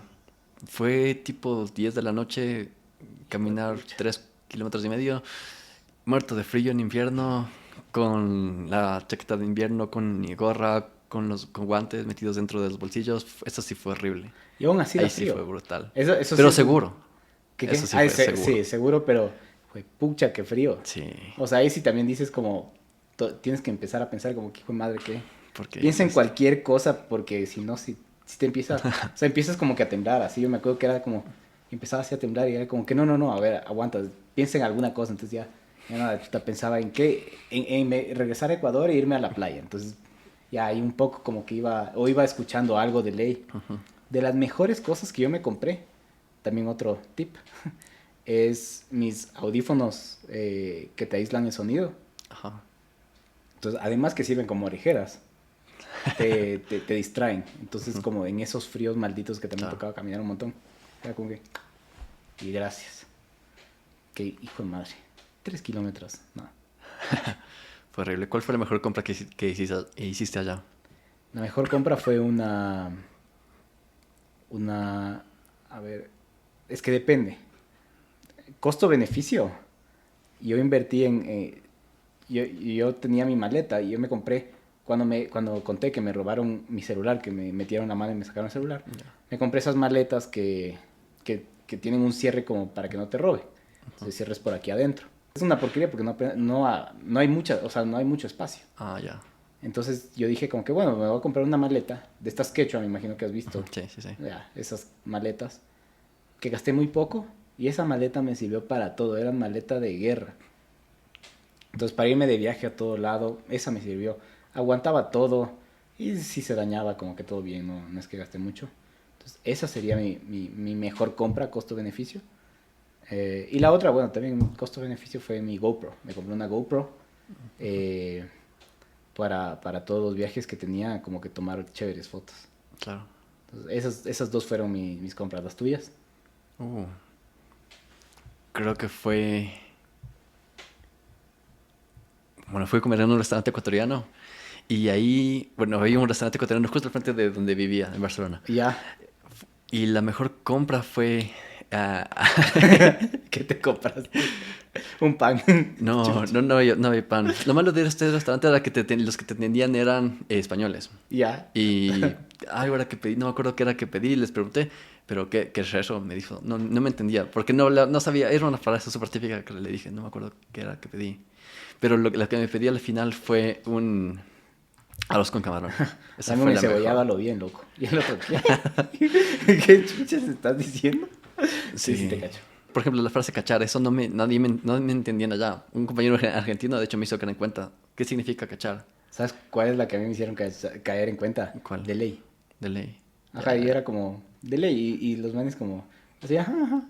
Y yo, sí, de ley. Y después de como 3 meses, mi amiga de Chile me dice, oye, no te pongas mal, pero ¿qué es de ley? Y yo, es de y ley, es de ley. No, como que sí, pero ¿qué significa? Como que no te entiendo cuando dices de ley. Y ¿por qué no me dijiste hace 3 meses que hemos estado conversando? Y no, como que ese tipo de cosas sí. Pero Tú desde el principio dijiste de ley. Sí, yo siempre decía... Ya. Y desde aquí digo de ley. Tú no dices de ley. No, sí, pero es que en mi caso noté que hubo algo que me parecía un poco extraño, que yo cambié la forma en la que me comunicaba porque sabía que no me iban a entender. Así que ya Ya. creo que después cuando fui cogiendo confianza, porque comencé a utilizar palabras más convencionales para mí, Ya. como chuta. Ya te cacho, ya te cacho. Igual nadie me entendía que era chuta. No sé, pensaba que era otra mala palabra, pero chuta después ya entendía lo que significaba. Claro. Y sí, fue algo extraño. No sé por qué como que muté la forma en la que me Y comunicaba. bueno, también es ese hecho de que estás yendo a un sitio que no conoces, entonces también comportarte tranquilo, ponte. eh, yo cuando me fui a Italia, eh, no sé por qué alguien, o ni siquiera, capaz ya hasta me imaginé, pero como que hacer algo así es como que un gesto como que un gesto de ofensa hacia alguien más. Ya. Y yo, lastimosamente, por la hora me rasco así a veces. Entonces yo iba caminando y era como que, ta. Y luego dije como que no, ya no voy a hacer eso. Y Ujú, entonces ya, tranquilo nomás. claro. O algo que también me pasaba es, ponte, hay veces que, no sé, digamos como que cuando tú saludas aquí, yo es como que, ¿qué más? Pero te hago así como que, ¿qué más? ¿Cómo estás? Te muevo así la cabeza. Ya. Y allá, en cambio, era como un hola. Y te hacen como que así como, no sé, como un respeto, como que hola. Y más bien el hacerte así es como, ¿qué me ves? O sea, te voy a pegar, ¿me cachas? Entonces yo a veces me decían como que, hola. Y yo como que, ¿qué más? Y el otro era como que, ¿qué te pasa, güey? O sea, no quise molestarte. Yo, no, ¿de qué hablas? Entonces me dicen, parece que te estoy molestando. Y yo, ¿por qué? ¿Por cómo mueves la cabeza? Y yo, no, estoy diciendo hola. O sea, mi cara no es de que te voy a pegar, ¿me cachas? Entonces sí hay ese tipo de cosas. Y en la lengua también pasa un montón. Pero bueno, yo también como me juntaba mucho con mis amigos como colombianos, así, chilenos, como que me salía mi... Yo tenía que ser ecuatoriano, o sea, Claro. algo que también puedo decir y otro tip, es reconocer quién tú eres y ser orgulloso de lo que tú eres. Como ecuatoriano yo soy orgulloso de lo que soy, de lo que tengo y de a veces arrastrar las palabras, ¿me cachas? O sea, ese tipo de cosas como que me hacen a mí único. Y el hecho de que yo sea único es lo mejor que puedo tener allá, porque no hay nadie como yo. Entonces, tener ese hecho de yo usaba mis palabras de qué bacán, qué chévere, sí, de ley. Y a veces era como, los manes de ley eran como que, sí, de ley, lo que sea, lo que está mal, el loquito está hablando. Pero, y después ya me preguntaban, ya cacharon lo que decía. Decir ñaña. Sí. Me dicen, ¿tienes una hermana? Y yo, sí, tengo mi ñaña, se llama Samantha. Y es como, ¿qué es eso? Que es ñaña. Ujú. Ajá, entonces como que ese tipo de cosas. Creo que a mí también por el hecho de que era el único que estaba ahí, más bien yo sacaba a florecer porque decía como que soy el único, ¿me cachas? ¿Tú fuiste con otros ecuatorianos o te encontraste con más En ecuatorianos? total en la maestría estuvimos solamente dos. Dos. ¿Y te sigues llevando? ¿Eras de aquí de Quito? Sí, ajá. ¿Y te Claro, llevabas? éramos dos y claro, éramos a total 180 personas. ¡Jue madre! Toda la maestría. Y bueno, estábamos como que en paralelos diferentes, se podría Ya. decir. Sí, creo que me llevo más o menos. Pero creo que tenemos ¿Él? bastantes diferencias en cuanto a la personalidad. Ya. Y ahí, por ejemplo, aprendí una de esas se puede decir como que más lecciones de la MBA, como yo le llamo. Ya. Que, no sé, no porque hablas, en este caso español, vas a tener necesariamente, o porque eres del mismo país, te vas a llevar bien con una persona. Puede que no. Ya. Y sí, las personas con las que más me llevaba allá eran de otros países. Tenía que comunicarme en inglés. Era totalmente... En mi caso nunca había hablado todo el tiempo en inglés. Ya te cacho. Y a Fue algo veces sumamente complicado. ese hecho de hablar tanto en inglés no a veces te agobiaba. O sea, no es como que ya llegaba a tu cabeza a decir como que ya no quiero hablar inglés.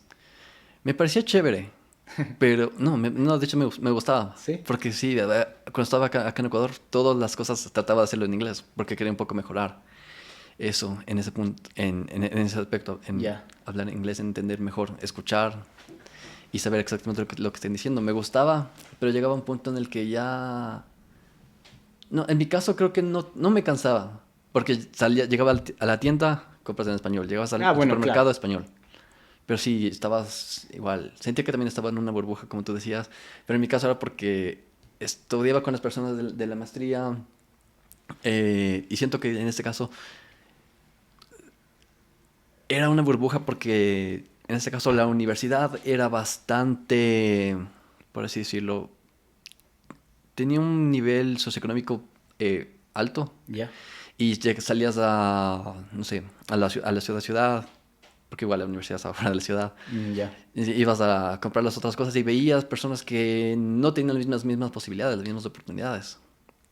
Y era distinto, o sea, podríamos gastar, no sé, en cenas 40 euros, pero llegabas afuera y me preguntaba, chuta, con esto, no sé, en Ecuador, ¿cómo comemos en toda mi casa con 40? Sí, te cacho. Eso Y no también solo una es persona. algo interesante que a mí me pasó y de lo que te escucho a ti también. Es también ser conscientes del valor de a veces las cosas y de ir organizando bien en qué vas a gastar tu dinero. Totalmente. Por ejemplo, yo soy un apasionado por el fútbol, pero nunca me fui a un partido de fútbol. O sea, fui a uno que me invitaron gratis, pero nunca pagué.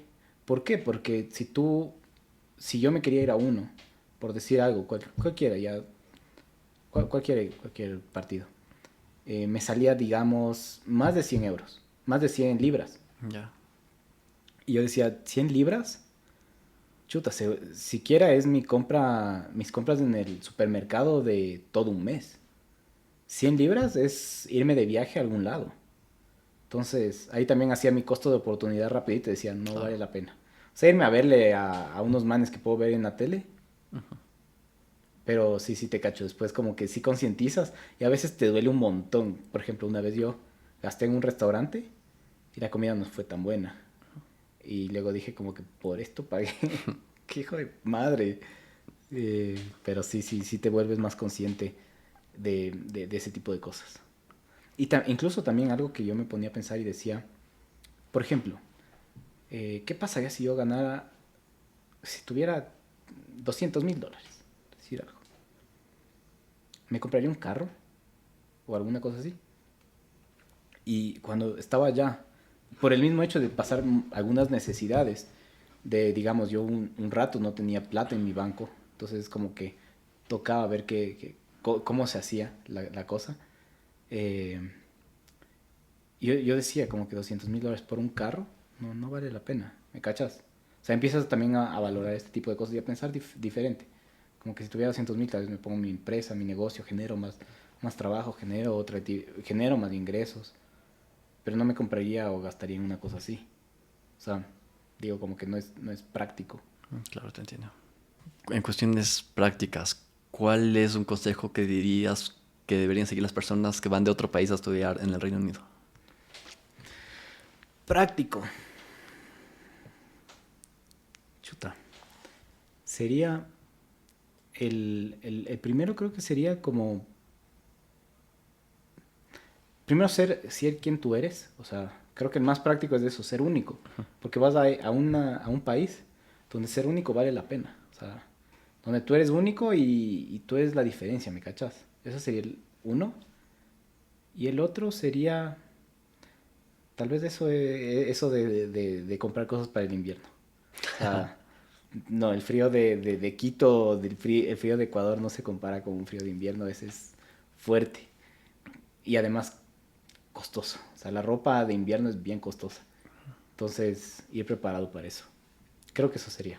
Porque en el verano, como que la mayoría de ropa es para verano. Pero en invierno, eso es cosa fuerte.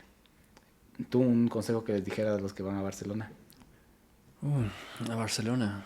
Siento que el tener una especie de una razón de por qué, en este caso, si alguien va a estudiar allá, de recordar por qué lo estás haciendo, creo que es sumamente importante. En mi caso, claro, obviamente mi Totalmente. familia estaba acá y sentía que muchas veces había esos días que, no sé si te pasaba, pero a mí sí me pasaba, que en los que ya quería rendirme, ya, Sí, como que ya, porque estoy acá, ya, no sé, un momento en el que sí estaba con depresión chuta. y sentía, no sé, que ya no había ninguna razón para estar estando fuera, estando gastando tanto. Pero después recordé, no, ¿por qué? Siento que mi familia, puedo ayudar bastante a mi familia si sigo estudiando acá, si sigo haciendo las cosas que estoy Ujú. haciendo. Y creo que eso fue encontrar ese punto, esa razón, ese motivo para seguir haciendo lo que, no sé, para seguir haciendo lo que estás haciendo. Eso es súper súper importante. Porque justo lo que tú dices, como decías, días malos vas a tener. pero también recordando ese tipo de cosas es como tú sales adelante. Ponte también, yo lo que pensaba era, yo quejándome de esto, y es lo que decía, como que yo quejándome de esto cuando fue algo que yo mismo me propuse. Tengo mucha gente que me está apoyando. Y decía como que lo que mi papá experimentaba en el ejército, lo que mi mamá experimentaba en su negocio, eso es fuerte. Eso sí, sí es denso. Lo que yo estoy experimentando aquí depende de mí. Entonces, a pesar de que tenías mucho estrés, porque algo que también me pasó, no sé cómo era en tu maestría, pero en la mía era como que te tomaban una prueba a la mitad, que valía de tú el 10 hasta el 20%, y luego te Ya. jugabas todo en el final. Entonces, si te fue bien en la primera prueba, no importa, porque te puedes estar jalando el final y te quedaste. Entonces, estudiar para el final te llenaba de mucho estrés. Y ahí fue cuando yo me enfermé de COVID. Qué buen timing. Entonces, como que en ese momento también fue otro hack del cerebro que decía como el hecho de justo tú saber por qué lo estás haciendo y tú estar feliz contigo mismo, o sea, tranquilo contigo mismo por lo que haces, eh, es suficiente en el sentido de que cuando yo iba a dar una prueba, yo no iba para sacar la mejor nota, yo iba para aprender. Entonces, yo estudiaba para aprender. Si es que yo daba la prueba y me jalaba, pero sabía que había aprendido, como que, ok, es medio contradictorio, pero a veces no sabes qué ejercicio te va a dar. Eh, pero ese mismo hecho de yo ir por aprender, es lo que me hacía entender las cosas y cuando me iba a la prueba no me iba mal. Porque yo iba, y me estresaba menos y no tenía este tipo de problemas de volverme loco. Porque yo leía, digamos, y decía como que, lo entiendo, como que ya entiendo lo que está haciendo. Y luego voy viendo qué es lo que vi antes, o sea, cómo era antes, y ahora que estoy haciendo el problema, ahora sí lo entiendo. Digo como que, wow, cuánto he crecido. Entonces como que ese mismo hecho también me ayudaba a seguir adelante. Eso también es un consejo práctico. Chévere. ¿Cuál fue la mayor diferencia que encontraste con respecto a la educación acá? Ah, ahí encontré bastante, y eso sí me tomó bastante por sorpresa, que me tocó adaptarme. Eh, allá muchas veces, o sea, el profesor no es como aquí de, chuta, sí quiero que pase este muchacho, le voy a ayudar, qué tal cosa. No, esos manes cumplen con su trabajo, que es de enseñar de lo que ellos tienen que enseñarte. Y te dicen en dónde buscar la información para aprender más.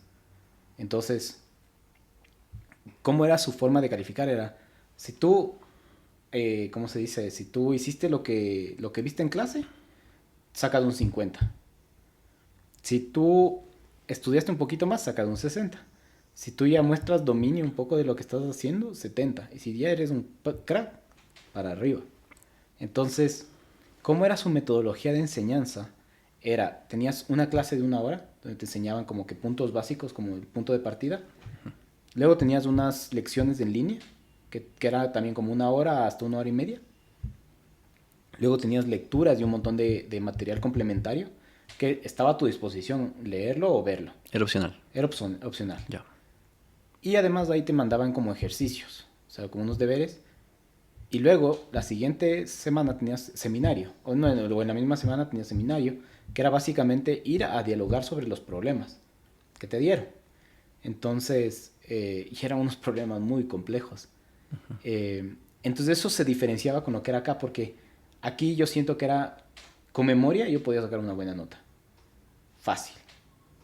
Pero allá necesitabas entender mucho más. O sea, no era tanto de memoria, era de entender las cosas y era también cuánto más tú querías aprender, cuánto más tú te querías diferenciar del resto, que ibas a sacrificar esos momentos, o sea, momentos de tu vida para saber ese poquito más. Entonces yo pasaba leyendo un libro, por ejemplo, yo me pasaba leyendo lo que me mandaban. No hacía nada más que leer, que leer y estudiar y cachar. Y solo, por ejemplo, con mi amigo colombiano, Santiago, nos quedamos en un ejercicio, como una hora y media, pensándole cómo resolverle. Y le sacamos a un ejercicio, creímos que le sacamos. Oh, sorpresa, vamos a la clase y nos dicen como que no, papá, resuelve. Y fue como que estamos muy lejos de eso. Entonces creo que la mayor diferencia fue esta metodología que también te pone mucha responsabilidad a ti para que aprendas. O sea, si tú quieres aprender, vas a aprender. Ellos te dan la información, pero está en ti sacrificar y ver y estudiar y todo ese tipo de cosas. Ellos no te van a dar, no te van a dar haciendo nada.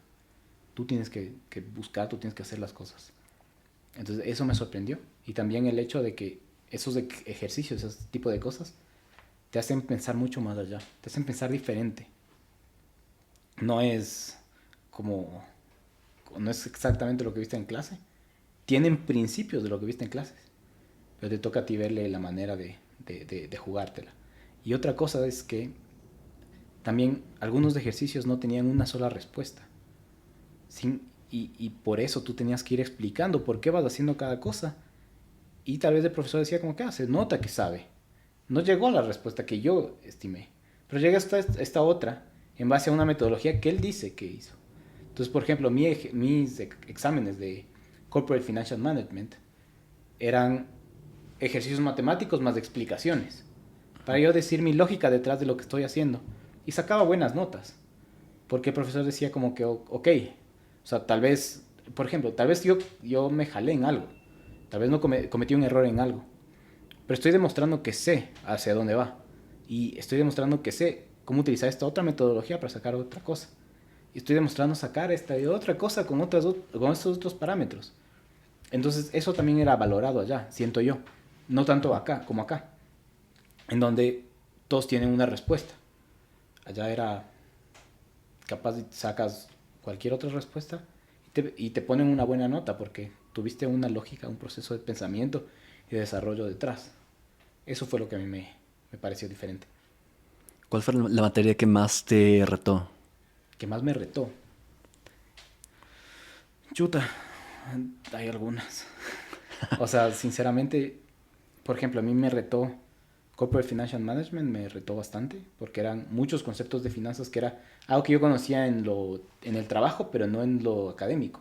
Entonces, ir aprendiéndolo por ahí fue complejo. Asset Pricing, que era ya matemática, que no estaba acostumbrado a tratarla, como el hecho de pensar en forma matricial y el mismo hecho de manejar programas estadísticos. Microeconomía en el área de teoría de juegos, que aquí lastimosamente yo no tuve una buena teoría de juegos en mi clase, pero allá me exigieron bastante y me tocó resolverlo por mi cuenta. Eh, Esas de ahí, con Behavioral Finance, y justo es lo que yo te comentaba antes, que valoras mucho lo que es un libro, porque el libro ya está hecho para que mucha gente entienda. Cuando tú aprendes de papers, el paper es una de forma más técnica de explicar las cosas. Entonces se toman el tiempo de explicarte con unas palabras o sea, palabras súper complicadas, algo que puede ser sencillo. Pero en su incentivo de ser científicos, es así como se explica, me explico. Entonces, Behavioral Finance era punte paper, solo paper, paper, paper, paper, paper. Entender ese tipo de cosas es complejo. Y, y eso, y el manejo de paquetes estadísticos, todo ese tipo de cosas es complejo también. O sea, aprender un idioma es como aprender a hablar inglés es similar a aprender a hablar Python. Entender la lógica detrás de lo que estás haciendo, eso también era complejo. Creo que esas son las áreas. Es decir, toda la maestría. Creo que eso sí, eso justamente iba a ser mi comentario, pero es verdad. Sí, es que es súper exigente. O sea, lo que yo hice, siento yo que fue muy complejo. O sea, y es chistoso porque si, digamos, ahorita viniera el Juan del pasado, el que justo se iba a ir, y yo le explicara todo lo que hice, seguramente ese Juan del pasado dice, esto es imposible, No no, te no, creería. no se va a lograr. Pero lo logré. ¿Y cómo lo logré? Es porque en el camino, o sea, en el camino tú vas evolucionando, te vas, como tú decías, creo la palabra, mutando. Y te vas haciendo una mejor versión, una versión más preparada a tus entornos. Te vas evolucionando con el entorno que estás. Entonces, tal vez yo ahí antes de irme, no estaba listo para enfrentarme todo lo que terminé enfrentando al Juan que está ahorita aquí. Pero durante todo ese proceso que yo pasé, durante esos pequeñas victorias que hablaba, esos pequeños pasos que di, logré conquistarlo. Entonces, ahí se hubiera visto imposible, o sea, muy, muy fregado. Pero no lo terminó siendo, justo por esos pequeños pasos que yo fui dando poco a poco. ¿cuál dirías que fue el mayor aprendizaje que no haya sido académico? El mayor aprendizaje es que hay algunos. El A top ver, creo que 3 o 5 o o top 10. 10. No, todos. Creo que uno fue el hecho de conocerme a mí, de saber quién soy, de aprender a estar conmigo mismo, de no tener miedo a la soledad, de saber manejarme a mí mismo, o sea, saber manejar mis pensamientos. Como decía, o sea, sabía que iban a haber días duros. ¿Cómo le hackeo a mi cerebro para que esos días duros no sean tan duros? Entonces creo que fue ese mismo hecho de aprender de mí, aprender de cuán capaz soy yo. Porque allá también fui representante de curso, fui marketing ambassador. Entonces, saber que no tenía límite. O sea, antes yo tal vez sentía como que existía un límite. O sea, llegué hasta aquí y tal vez ya no puedo llegar más. No, no hay límite. Tú mismo te pones el límite. Entonces yo iba cada vez más y vamos más. Y hay una charla con un premio Nobel de Economía que solo pocos van a poder hablar. Veamos. Ahí fui. Entonces, creo que ese fue uno. El otro también fue paciencia. Porque a veces queremos las cosas muy rápido. O sea, tú te enseñan algo y tú quieres aprender de la noche a la mañana. O sea, te explican una teoría y tú dices como que, bueno, ya debo saber, entonces leo y ya debería aprender. No, no, es un proceso. Y el proceso es diferente para cada persona. Entonces, tal vez yo aprenda más rápido algo que tú. Y capaz tú aprendes algo mucho más rápido que yo. Eso no significa que nada, o sea, ni que tú eres mejor ni que yo soy mejor. Los dos solo somos diferentes. Entonces, tener esa paciencia de decir, ok, este es un proceso, entonces vamos a leer. Entonces yo leía. Chuta, llego al ejercicio y aún no entiendo. Vamos de nuevo a leer y otra vez a leer y a dar el ejercicio y tal vez ya lo comprendí. Entonces esa paciencia también fue algo importante. Y creo que la última sería eh, ser perseverante y resiliente a cualquier cosa que te venga. O sea, como decía, la vida te va a pegar. En cualquier momento te va a meter un quiño. Saber cómo tú lo logras manejar ese quiño y le pegas a la vida, ¿no? Y tú mismo sigues avanzando. Tú mismo sigues dando lo mejor de ti. O sea, no te quedas en un mismo sitio. Es difícil, es muy difícil. Porque cuando tú fracasas, es muy fácil decir como que ahí quedó todo. O sea, de verdad. Pero ese mismo hecho de tú darte cuenta que fracasaste, sí, pero hasta donde tú llegaste para fracasar es un largo camino que no puedes dejarte caer por ese fracaso, porque ya diste un largo camino, tú sigue. Entonces ese mismo hecho también me topé con muchas cosas duras y tocó darle. ¿No estudiar la maestría fue alguna vez una opción para ti? No, nunca fue. ¿Lo Para mí volverías? siempre es y sí lo volvería a tomar. O sea, es totalmente recomendable. No solo lo que aprendes en las materias, en tu currículum, pero en tu vida aprendes un montón. O sea, me imagino que el Javier Barriga que yo veo ahorita no es el mismo Javier Barriga que yo vi hace unos años. Porque ha pasado, ha vivido cosas que le han hecho ser diferente a lo que es ahorita. Y ese mismo hecho te hace a ti impulsarte a ser alguien diferente al día siguiente, ¿me explico? Igual a mí. O sea, no fue solo lo que yo aprendí en la universidad. Yo aprendí mucho de tener seguridad en mí mismo, de valorarme como yo soy, de saber quién yo soy, de valorar las personas que están conmigo, de valorar las personas lo que hacen por mí.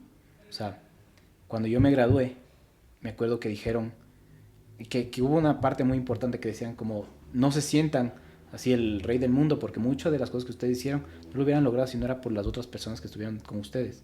Entonces sean humildes y den las gracias a esas personas, sean agradecidos. Entonces yo la verdad, el título le dije a mi familia, esto también es suyo porque si no era por ellos yo no lo hubiera logrado. Los amigos que estuvieron ahí apoyándome cada día. Entonces, sí creo que eso. Chévere, Juanito. Bueno, y como parte de la tradición del podcast es... El anterior invitado te dejó una pregunta, Ya, sin saber qué era para ti. a ver. ¿Cuál es tu sueño más grande? Mi sueño más grande. Tener un carro. Tener un carro gigante. ¿No? Mi sueño más grande es irme de este mundo dejando el Ecuador o la sociedad mejor de la que yo la viví. Ese es mi sueño más grande. Ojalá se logre. ¿Por qué? Porque yo me preparo para eso. Yo, si tú vives una vida y si tú haces todo lo que haces en una vida, es para algo, ¿no es cierto? Y todo lo que yo sé y todo lo que tengo en mi cabeza es tan valioso que para qué me la voy a llevar yo a la tumba. Todo eso tiene que ponerse en práctica en este mundo, en esta vida, en esto que estoy yo aquí, para que sea mejor, utilizarla para algo mejor.